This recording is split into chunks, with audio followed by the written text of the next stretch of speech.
ఒక ఆడపిల్ల గుడికి వెళితే భవానీమాత మాలలో ఉన్నటువంటి 7 వ్యక్తులు ఆ ఆడపిల్ల పైన అత్యాచారం చేశారు, నీచాతి నీచంగా. అతని వెంట వచ్చినటువంటి అతన్ని చెట్టుకు కట్టేసి కొట్టి వీడియోలు తీశారు. ఆమె బట్టలన్నీ ఇప్పి ప్రతి ఒక్క పార్టును వీడియో తీశారు.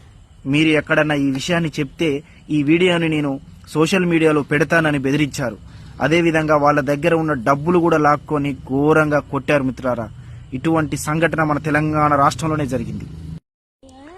ఆ తరువాత నాకు మంచినీళ్లు కావాలని అడిగితే నోట్లో ఉచ్చపోసాడంట అందులో ఉన్నటువంటి ఒక లంజా కొడుకు. మిత్రులారా, ఇంత దారుణమైన సంఘటన ఎక్కడో జరగలేదు, మన నాగర్ కర్నూలు జిల్లా తెలంగాణ రాష్ట్రంలోనే జరిగింది. ఇలాంటి లంజా కొడుకులను, ఇలాంటి దొంగ నా కొడుకులను, ఇలాంటి హౌలా ముండాగాళ్ళను ఏం చేయాలి మిత్రులారా? నడి రోడ్డు మీదనే నరికి చంపాలి. ఈ వీడియో షేర్ చేసి వైరల్ చేద్దాం.